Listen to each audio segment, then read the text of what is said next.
Good afternoon, everyone, and welcome to SeahawkTalk here on the Salve Athletics Network.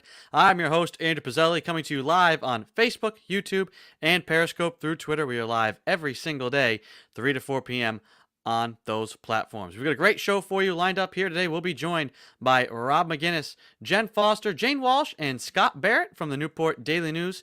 Can't wait to talk to them and to our producers, but like always, we want to remind you first to keep your distance.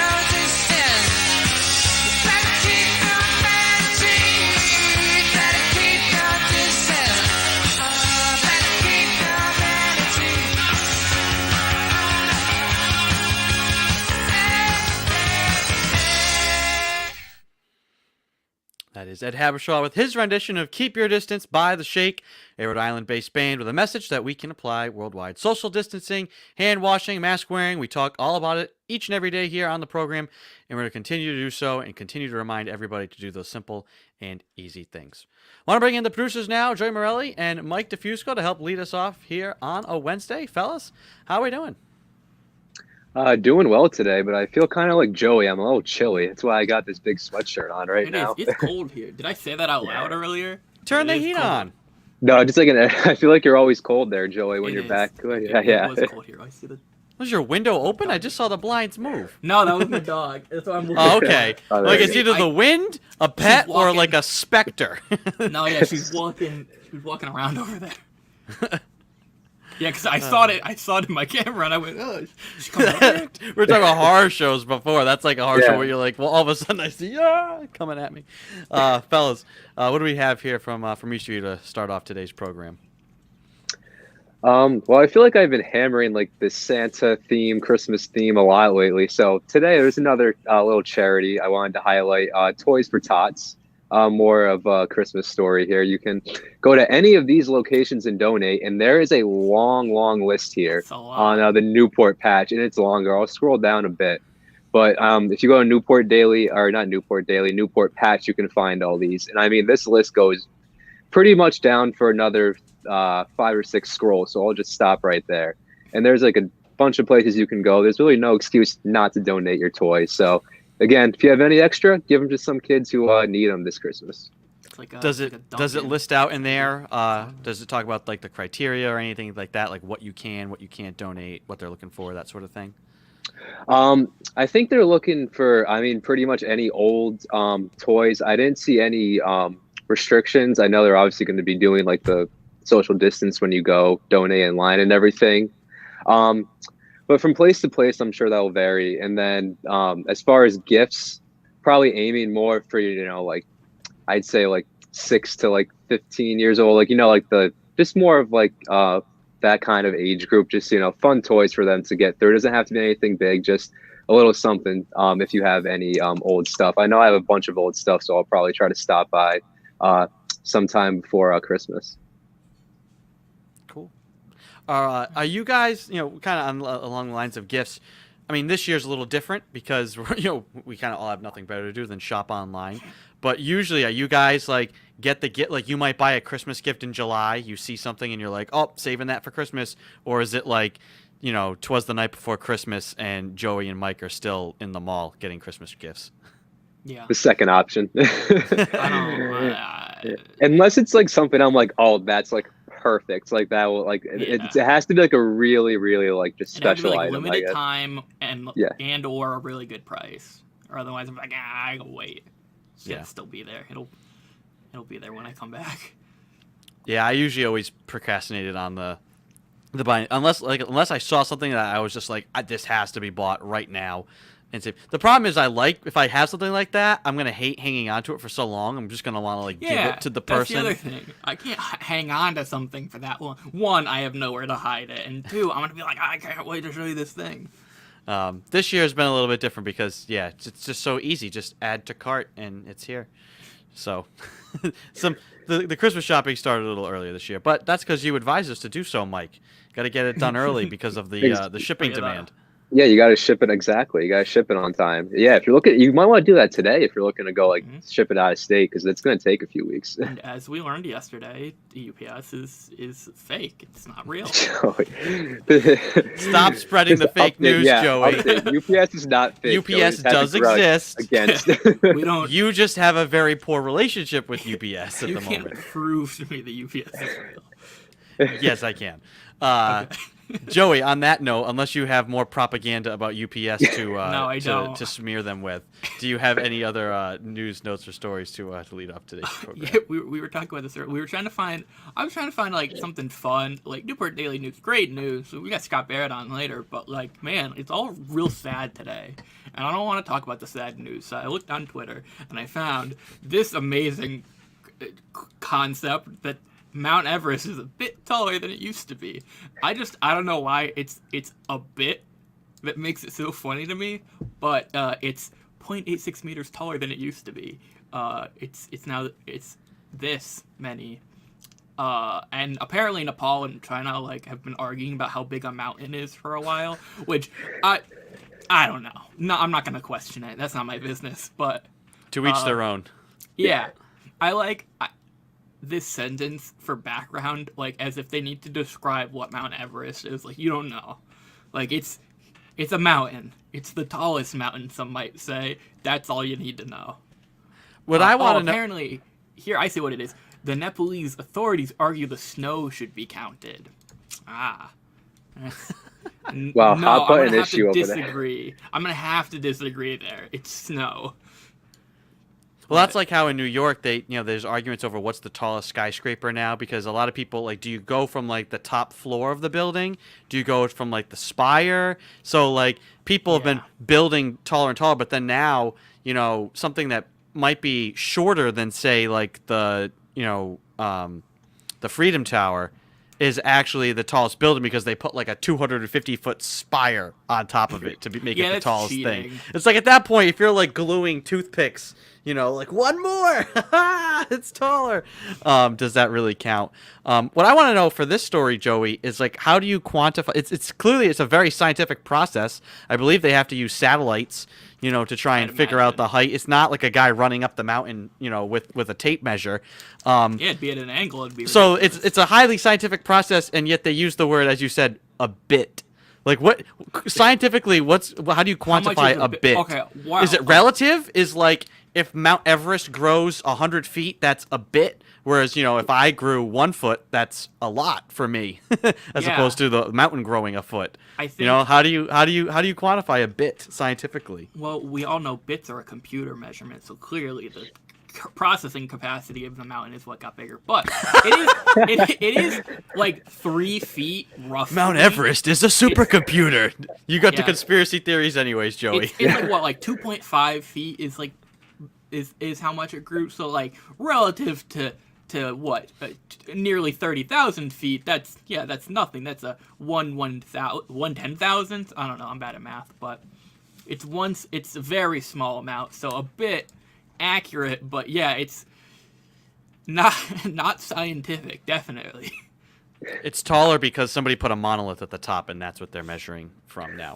The monolith. Yeah, would the monolith count? The monolith is rock. Metal is just shiny rock. Maybe we'll find out that they've been mining the monoliths from Everest, carrying them out. Yes. Wow. SeahawkTalk conspiracy page. Joey spread. But hey, Joey, like you said, you wanted to bring in the odd news. We got to have a little fun with it because I mean, it's the everything tallest else. mountain that got slightly taller. There's not like it shouldn't be as big news as it is. There was another mountain that was claiming it was the tallest, and Everest just needed to flex a little bit. And said, I think the never real mind. news here. Show you who the real boss is. The real news here is like Nepal and China like got along and decided this together. I think like it's getting buried in this article, but I think like that's the real news. Is like they hate each other, but they've agreed on something for once, and that's what's important. Interesting. So.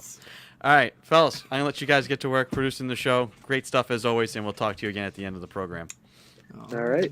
All right, that's Joey Morelli and Mike DeFusco, the producers here on Seahawk Talk. We're going to get to our first guest of the day now, the head coach of our men's and women's cross country teams, Rob McGinnis. Rob, welcome back to the program. I'm sure you are enjoying every second of our pre-show talk. Ain't no mountain high enough. Okay. Hi, Andrew. How you doing? How's the past week been? It's been busy. Real job has been keeping me on my toes, and I've been doing my best to just keep up with work and try to get out for a run every day and just keep everything in line. It's yeah. I shocked myself yesterday. I ran. I had 8-minute and 47-second splits on my miles. I was very stunned. I felt like I was running pretty sluggish, trudging along, and then I got home and I pulled up Strava and I looked. I was like, "Hey, 47. Oh, how about that?"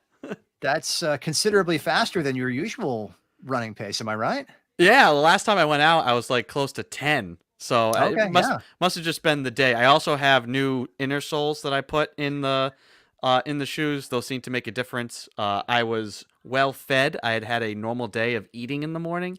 So, all those things that we talk about, go figure, stretch, nutrition, all of it paid off. So, right. I'm assuming that one Mr. Kibiwat Kandi probably has good shoes, probably ate well, and definitely stretches, because he just set a new world record for a half marathon. 57 minutes? Yeah. Unreal. Flying. That works out to 4:23 pace. Think about that. It's running 4:23 a mile. Twice as fast as I was running yesterday. For 13.1 miles. Unbelievable.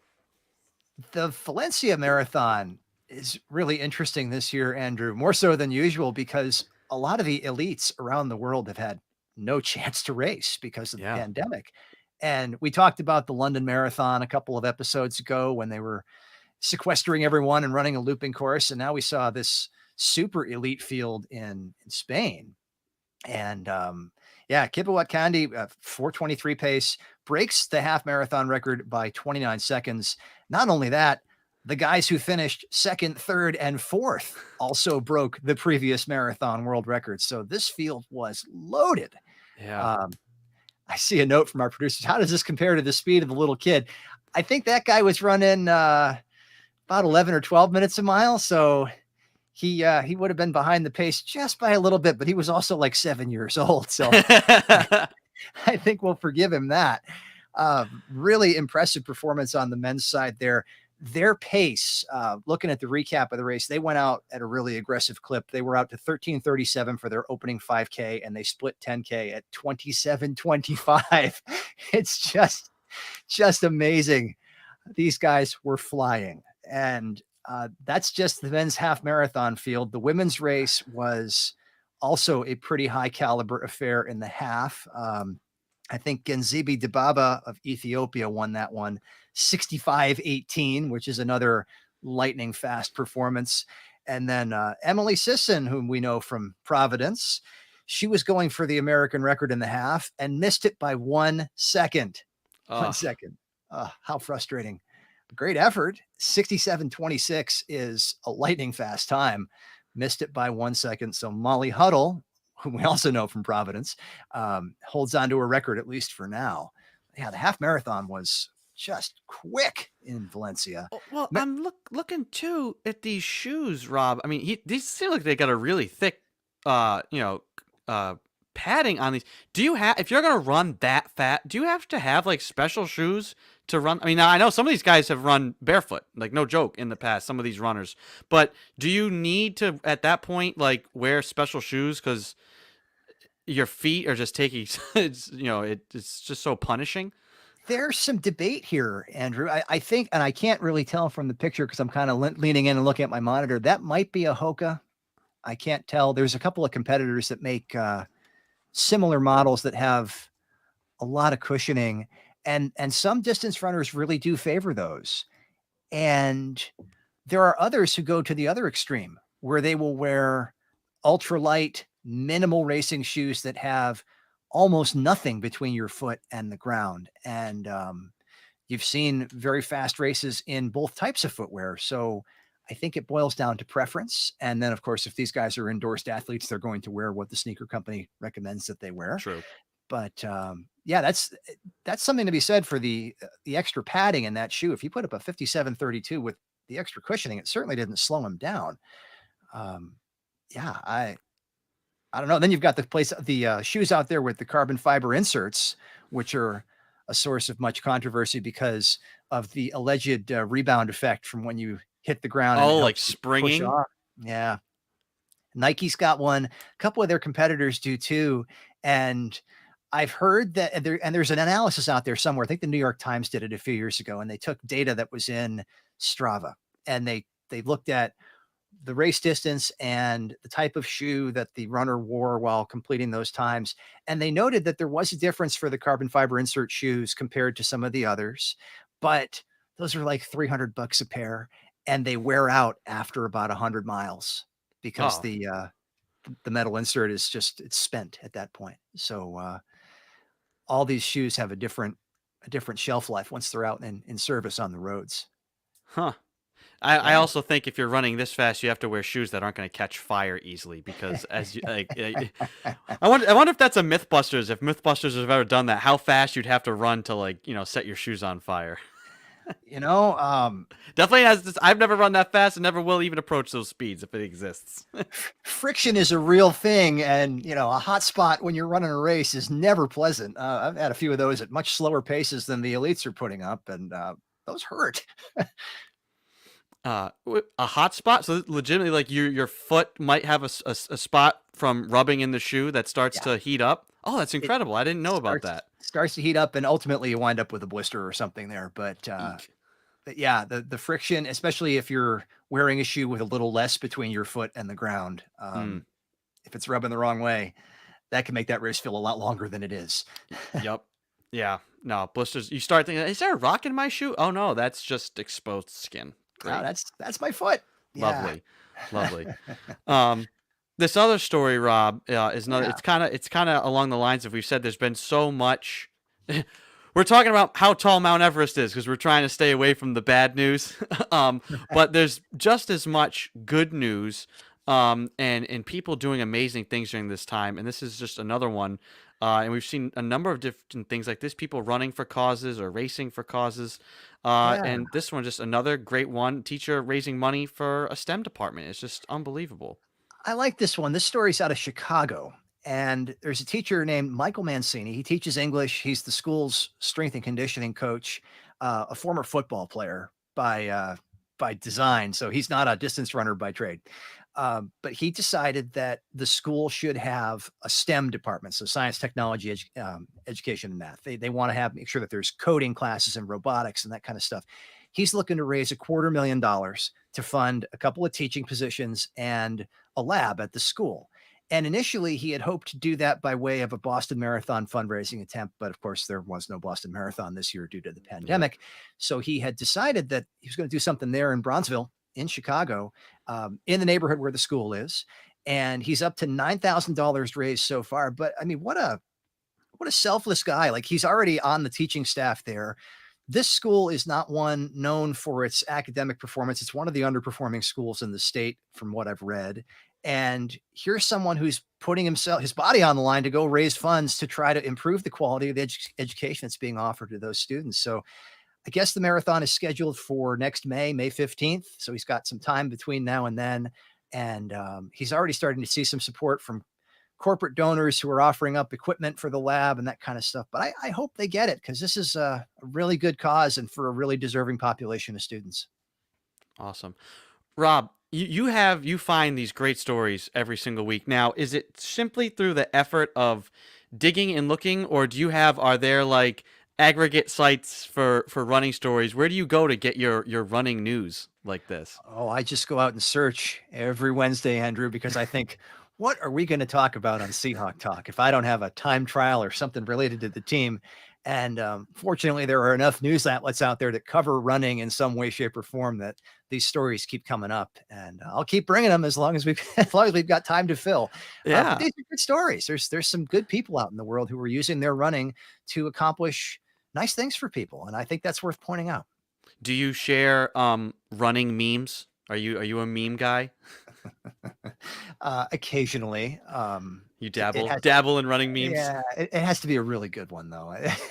Okay, so that'll be my task, or maybe Detective Morelli can go search for some good running memes, and we'll have those next week as well.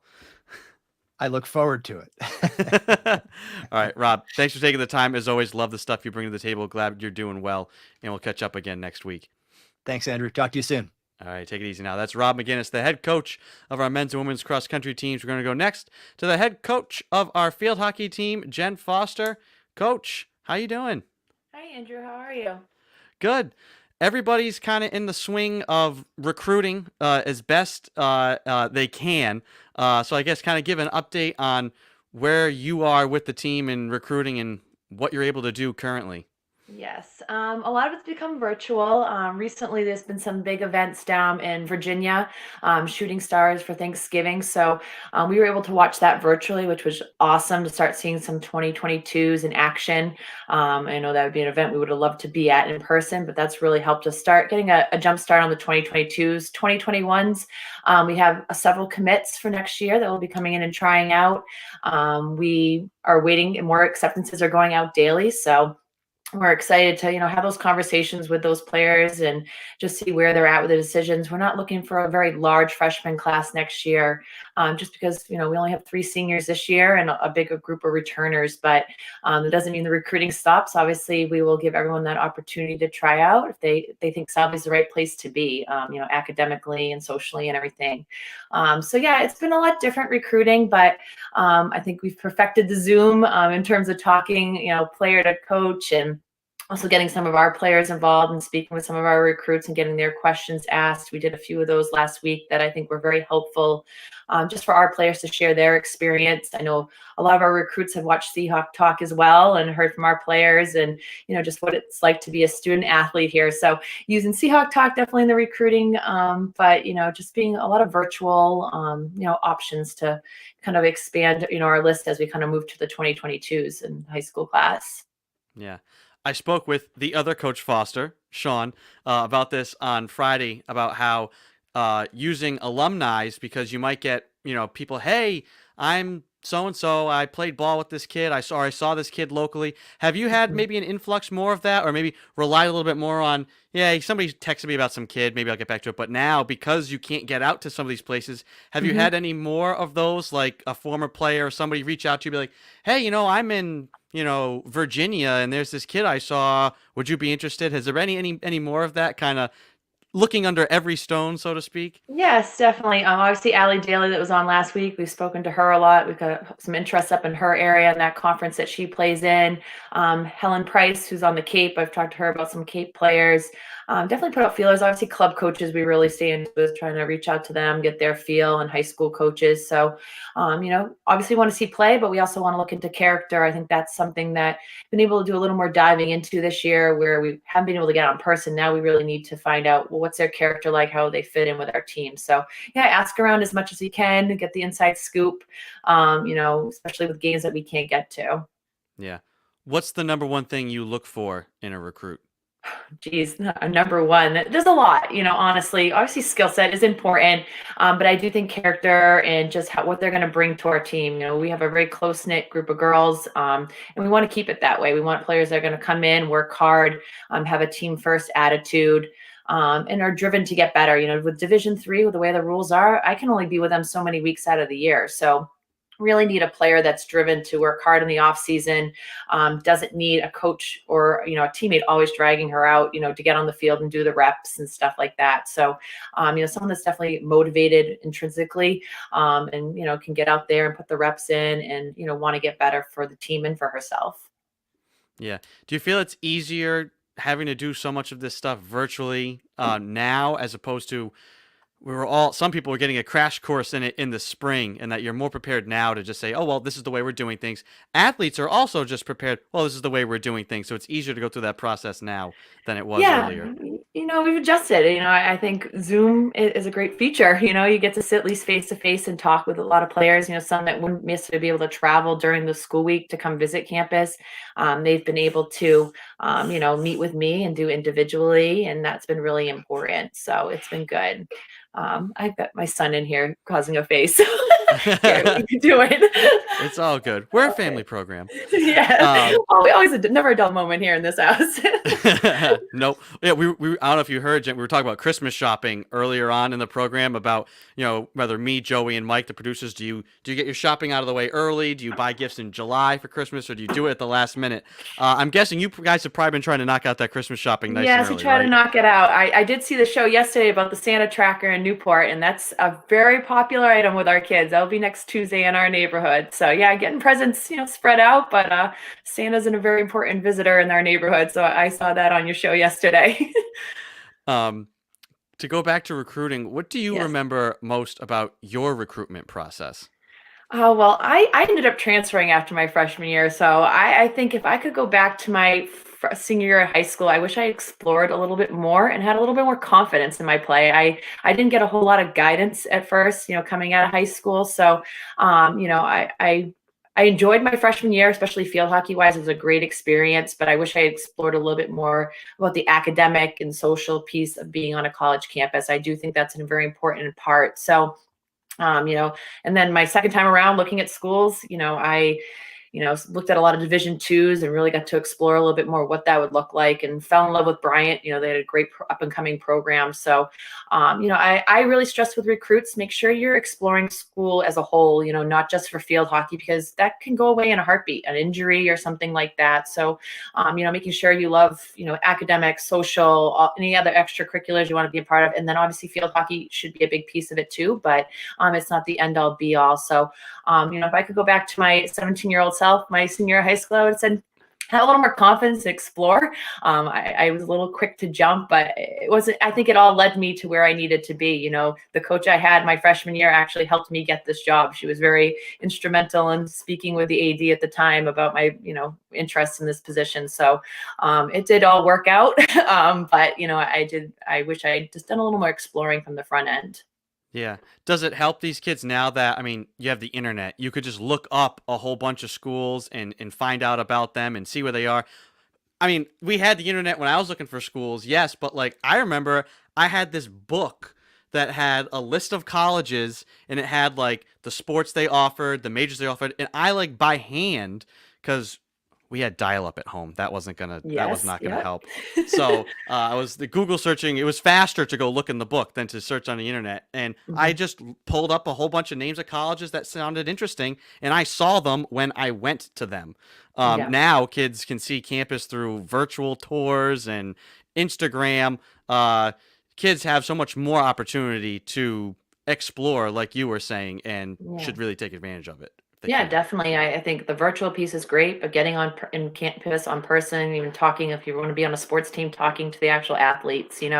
I'm the coach. Yes, we run the program. We see it from our set of eyes, but the student athletes live it day in and day out, balancing going from practice to class and games and everything. So, I really look to our athletes to, speak for what it's like to be a Salve field hockey player here. Obviously I have my vision. I think we share that vision, but they live it day in and day out. So, I encourage recruits to, get out there as much as possible and explore, go to camps, go to clinics for the coaches that you really want to play for. Cause I think those have been very valuable in the past when I've run the Revolution field hockey camp here, having prospective players come to camp and spend 4 days with us and, stay in the dorms, eat in the calf, come to the field, do our drills, hang out with our players at a work camp. So they've been really positive experiences. So yeah, those are some great advice to, for juniors and sophomores, even seniors that are still looking, get out there as you can. I know COVID's kind of squashed that a little bit this year, but hopefully we'll get back to some sort of normalcy and you can get back to doing that.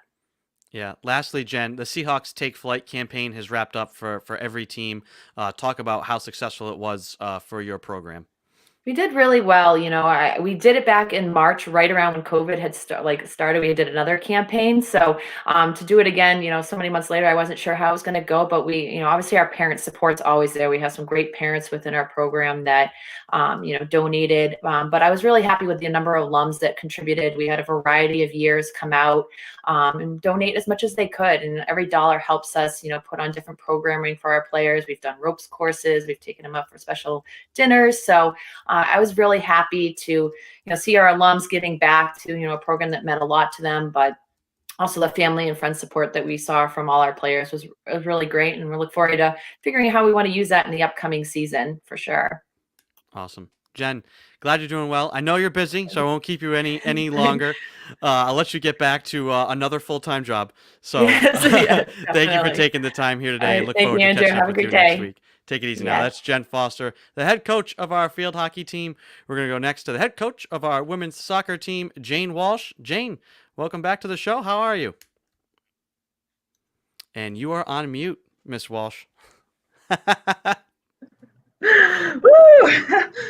I'm doing well. How are you? Good. It's all right. It happens to the Yeah. best of us. I'm a nice person, and I told you I could have just let you go for quite a while, but I Thank figured you. I'd I throw you appreciate the book. that. We spoke to some of your captains last week. We've been speaking to a number of your players.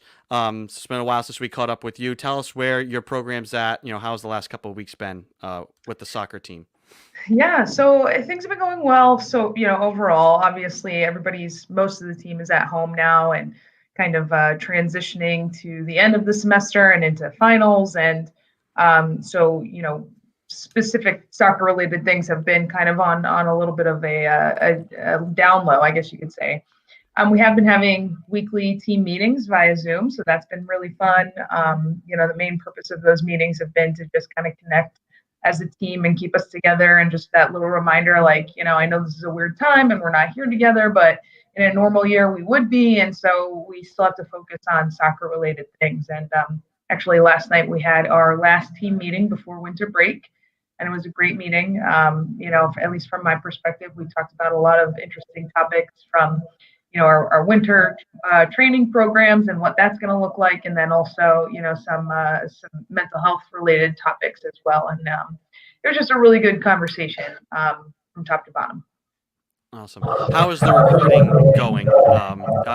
Is there any chance of any sort of showcases or anything that you guys will be able to get to? Is pretty much everything now? It's probably not going to happen, so it's just relying on footage, virtual stuff. Well, it has been a lot of heavy virtual stuff, but I was fortunate to get out for 2 weekends in November and see 2 showcase-like events, which was awesome. It was only for Massachusetts teams, but fortunately we get a lot of interest from Massachusetts, prospective student athletes. So it was good to get out there and see a lot of them. We were supposed to have one last weekend too. It got canceled because of the snow. And the weather, so that was a little unfortunate. Of all the things, it gets canceled because of snow. I know, of all the things. So, that was unfortunate because there was definitely a few other names I wanted to kind of take off my list. But there might be another, small opportunity this weekend. So I have been lucky enough to actually watch people play, in person, which really is the best way to do things. But outside of that, yeah, it's been a lot of film. Been a lot of sitting right here in this chair and watching soccer, and sometimes I zone out a little bit, but for the most part, I'm in and I'm focused and I'm trying to use it to my advantage. Yeah. A lot of our coaches have talked about that, the reliance on film to scout, recruits and things. But, tell me about what's that process like? How do you watch film of a game or watch a game live and scout a kid when, who knows, he could be 100 feet away? How do you look at this little square and judge that player? How do you do that? What's the method?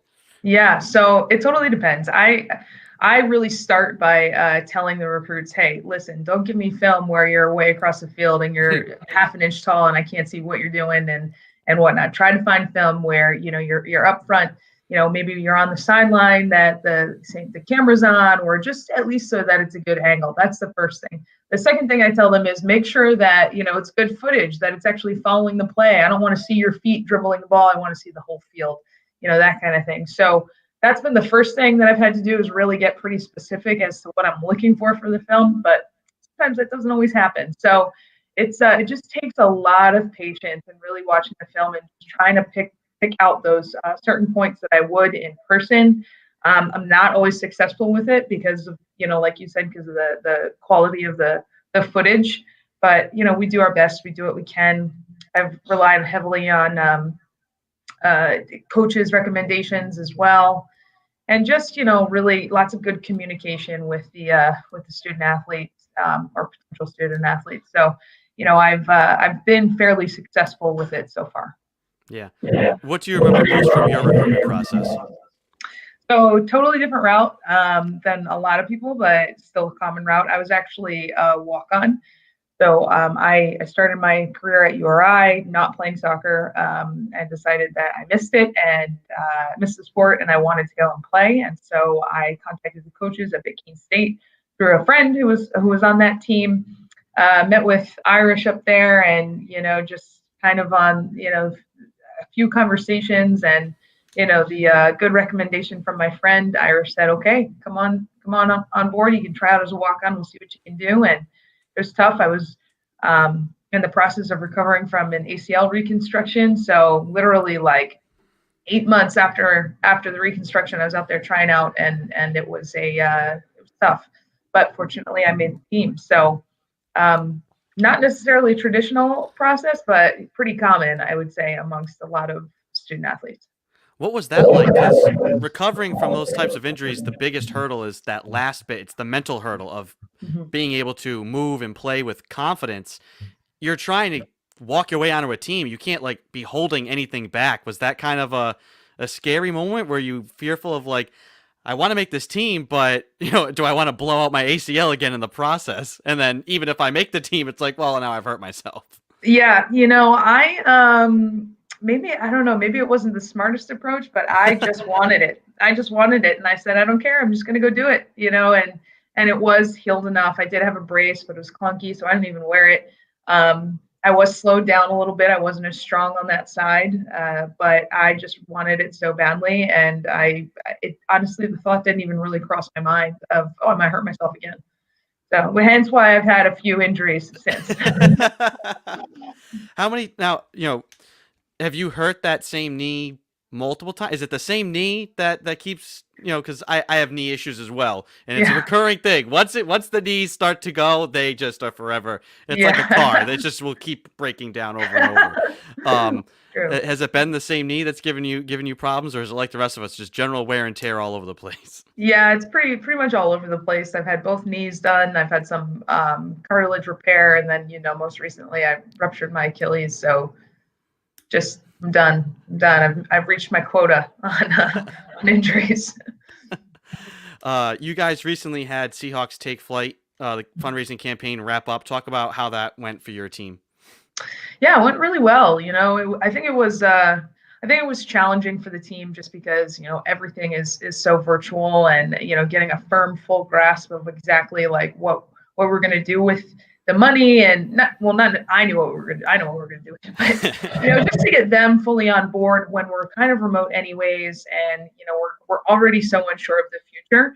That was a little bit challenging, but at the end of the day, we ended up being very successful. A lot of parent support, family and friend support, a little bit of alumni support as well, and it ended up being a successful event for us. So I was really pleased with that. We had a few conversations as a team as to where this money's going to go for us and what it could mean, and just that every dollar counts. And so we were fortunate enough to get a good chunk of change, and just I'm really proud of them for putting the effort out there, especially during these times. Everything is so much harder than what it would normally be. So I'm pleased with the results.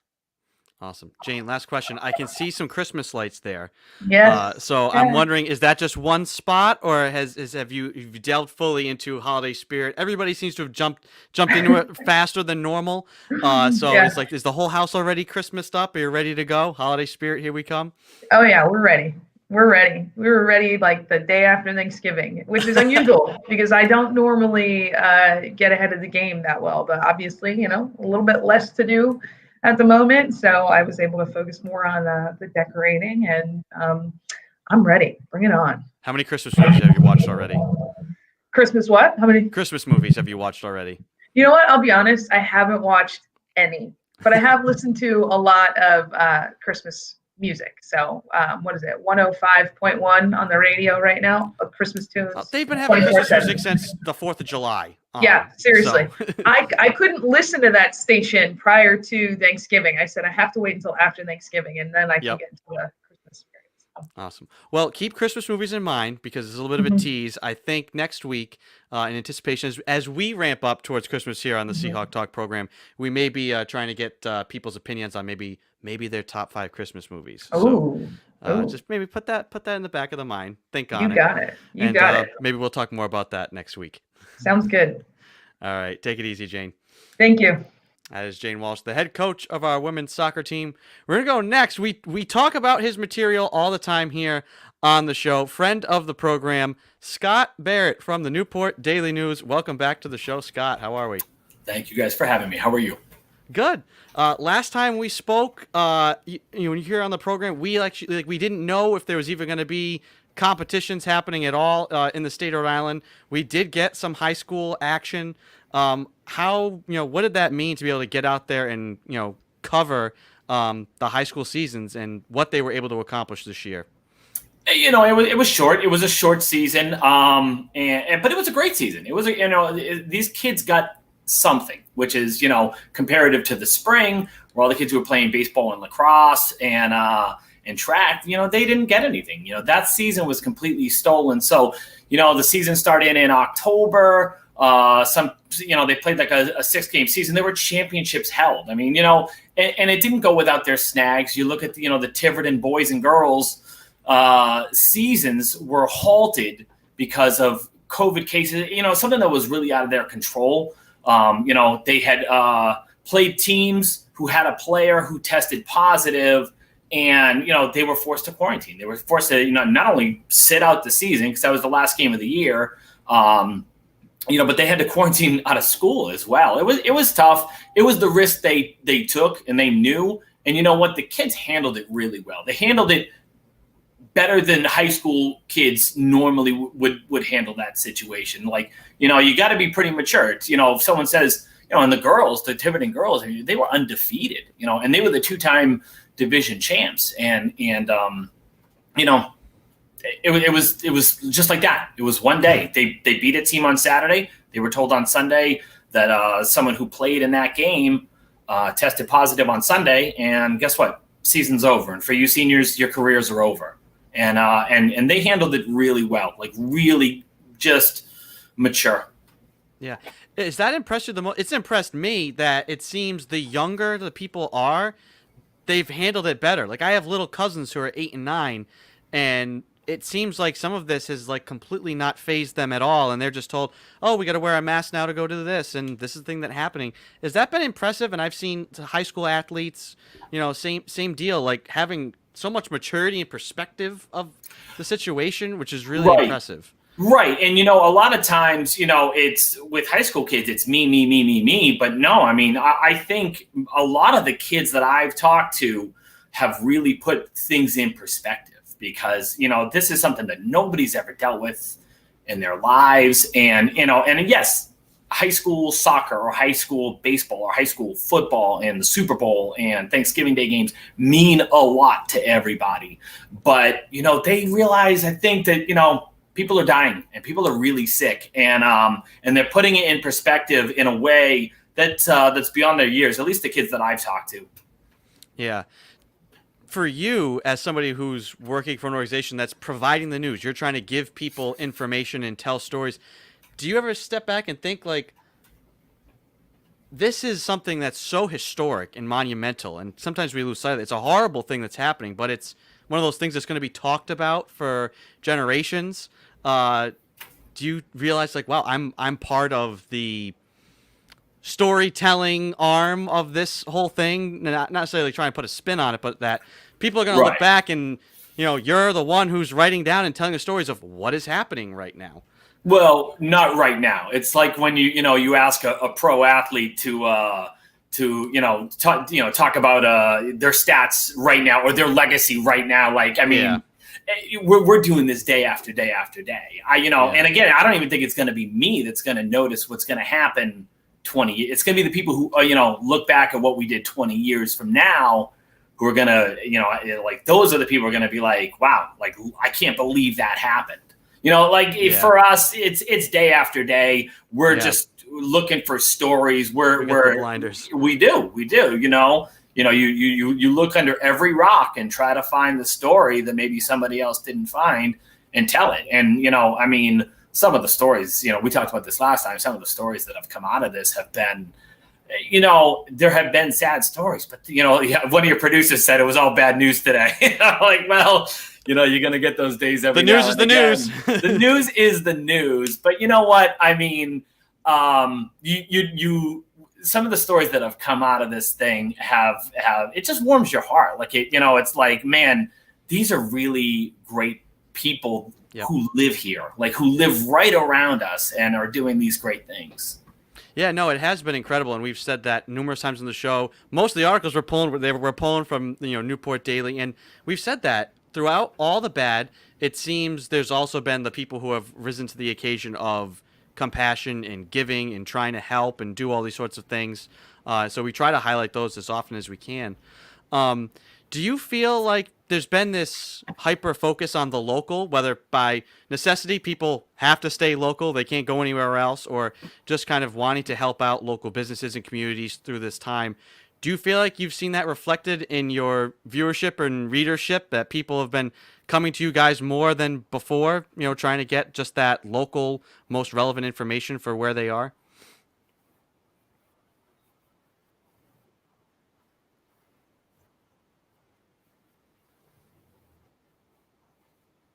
I hope so. I mean, that's what we want to do. I mean, a lot of people will look at us and say that we're a big, the big corporate giant, but you know what? I mean, we live here. Every single one of us who works in that newsroom lives here and, and talk to people, and my kids go to school here. So, I mean, we're as locally focused as anybody else. Every story we want to write has to do with the county, has to have a tie to the county. It doesn't make any sense for that, for us not to do that. And I think we do a great job. I really do. Like, I think, from the tip of Tiverton all the way down to the Fifth Ward, I like to say from Four Corners to the Fifth Ward. That's what I always say. We've got it covered. Like that's our area. That's what, what we want to focus on. And I hope we do a good job. I mean, you know what? You'll get more complaints than you will compliments, but that comes with the territory. Like, you don't get into this for compliments. If you don't get a complaint, that means someone was probably satisfied. So that's the way I like to look at it. Is there anything from this pandemic that you've learned, or practices, or methods you guys have had to adopt that you'll keep in a post-pandemic world around the daily news? Well, we haven't been to the office since March. So, I mean, we're a newspaper. Everything is communication, like between editors to copy editors to reporters to editors, and everyone, reporting to one another and just trying to, I mean, we're very fortunate that we have Zoom and we have the things that are at our disposal and chats, and, we will use some of the tools later on. But that being said, I really miss the day-to-day happenings in the news. Just even the banter, just even some of the banter that just goes around. And you know what? That's how kind of some of our stories, our best stories are found. It's just chit-chat back and forth. And someone will mention something and you'll say, did you ever look into this? Or did you ever know that? And something will snowball. And then all of a sudden you've got this award-winning story that came out of nowhere, that came out of a conversation that was like, it's those are the things if you've never worked in a newsroom, if you're like and people from the Salve newspaper, if you've never worked in a newsroom, you won't understand. It's amazing. It is the best. I couldn't see myself doing anything else. Yeah. It's just being able to like look over and just yell at somebody. Now I'm doing that into an empty room. And if I yell at somebody on Zoom, they could just mute me. I can't be muted in person. That's the thing I miss. And I've been told I'm really loud, so when I speak, most people hear it. I have the Italian whisper. That's what I've been told. Right. What's coming up? What's next? What are you looking forward to doing? Anything big for the newspaper, or just anything big in general that you've got your eyes on? I mean, we're gonna have to get real creative.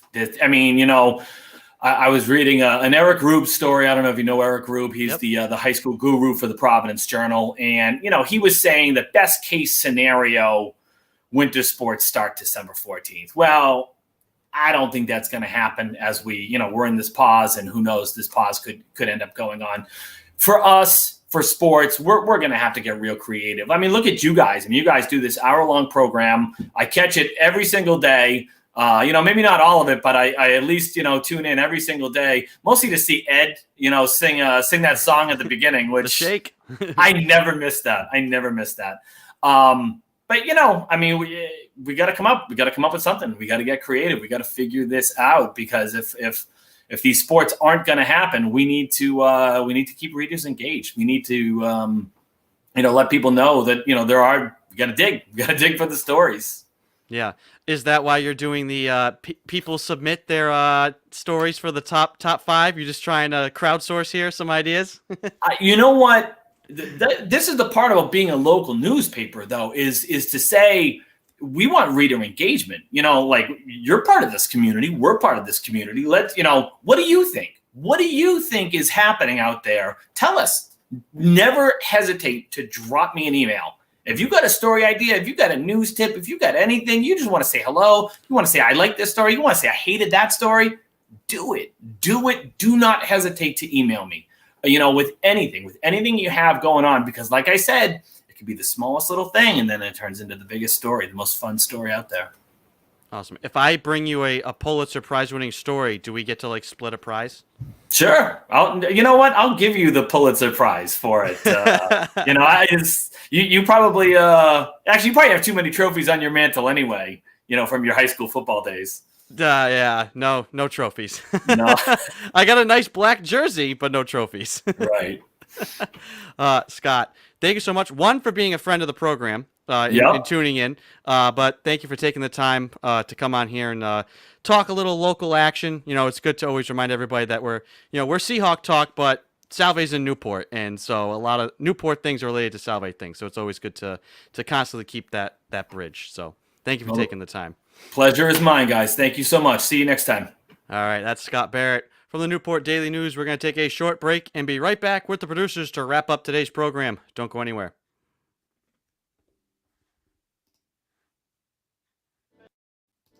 So you want to be a Seahawk? Let's make sure you wash your hands, keep your distance, wear your mask, and love your Seahawks.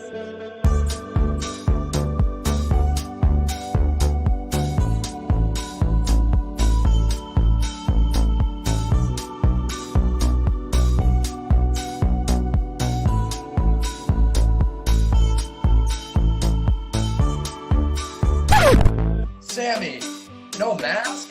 Come on, Sammy. I know it's pumpkin spice season, but you can't bring drinks to class. We have simple rules here, Sammy.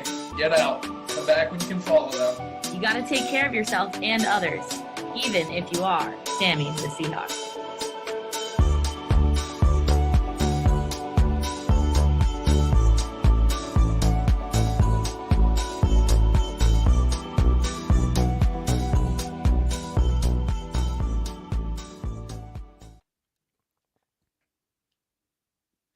Welcome back to Seahawk Talk. I'm your host, Andrew Pizzelli. I want to bring in the producers once again to round out today's program, Joey Morelli and Mike DeFusco. Fellas, I always like to get first your thoughts on anything that our guests had to say here today. Love obviously always talking to to Scott Barrett. I love having him on the show since we have all the stories and all. We love to share the stories on here. So that was obviously awesome. I'm sure Joey, you probably have the same take as me. That's just like. That was we looking have forward stuff to talk about at the beginning of the show. Yeah, exactly. That's so if you ever wonder where our stories come from, just the last guest. Yeah, he's the man. Do you fellas have anything else here to close out today's program? Yeah, I'll share. I got this at the beginning of the show, and I didn't comprehend the like importance of this until like I read through it a second time, where there was a humpback whale spotted near the Statue of Liberty, and I'm like, oh, that's just a cool story. And I thought in my head, oh, that's cool. That means like there are more whales. But like apparently, I don't know. For some reason, I was like, yeah, it makes sense that there's whales over there. I don't know. Figured maybe that was a normal occurrence. No, not at all. So it's actually a really big deal that it's over here because like. It just means like the water's cleaner, and somewhere in here they mentioned, where is it? There's a larger population of menhaden, which are these like they're like the little generic fish you catch probably when you go fishing in a lake. And because of cleaner waters and stricter conservation laws, they increase their numbers, which means the whales are coming back, which is really good because whales.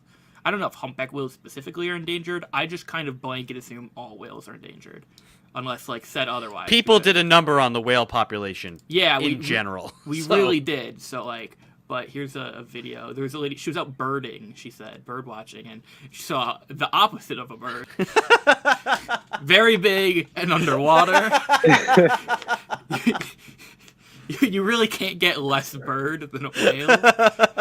See, there's the bird. There's the whale. Oh, that was pretty good. You got me good, Joey. Yeah, but it's pretty cool story. Like, it's, I didn't realize that like whales. Yeah, look, here it is. 2011, 5 humpback whale sightings. 2018, 272, which is pretty good. It's bounced back, and then last year 400 plus sightings. Wow. Like, that's yeah, I mean, I can attest that is not swimmable water. You do not want to be frolicking around in that waters. Sure. But if there's whales and fish now coming back, that means that water's trending the right way. So yeah, that's awesome. Really good. Especially New York water. Yeah. So that's really cool. That's really 2020 ending on a better note. Yeah. Until the whale comes out of the water and starts walking down Fifth Avenue. Like the kaiju in Pacific Rim. Yeah. They're back with a vengeance. Yeah. Whales have come for revenge. December whale revenge. Mike, anything here? Can you top that? Can you top I don't whale think I revenge? can top whale revenge, so I'm just going to reiterate a bit of my the story from yesterday. If you missed Santa last night coming down Broadway, he'll be coming back down Broadway tomorrow night. So be sure to catch that if you missed it yesterday. Awesome, cool, fellas, great stuff as always, and I'll talk to you tomorrow on Thursday. Yeah. All right, let's see you tomorrow. All right, that's Joey Morelli and Mike DeFusco, the producers here on Seahawk Talk. I want to thank our guests today. We had Rob McGinnis, Jen Foster, Jane Walsh, and big thanks to Scott Barrett from the Newport Daily News for hopping on and joining us here on the program. We feature a lot of their work, so it was great to have him come on and talk about what they're up to as well. Once again, we're live every single day, 3 to 4 p.m. on the Salve Athletics Network. That's Facebook, YouTube, and Periscope through Twitter. Like, follow, and subscribe on all those platforms to never miss a show. And you can also go back and watch any past episode of the show and subscribe to the Seahawk Talk podcast through Sounder FM or wherever you get your podcast. That'll do it for today. I'm Andy Pizzelli. Have a good night, everybody.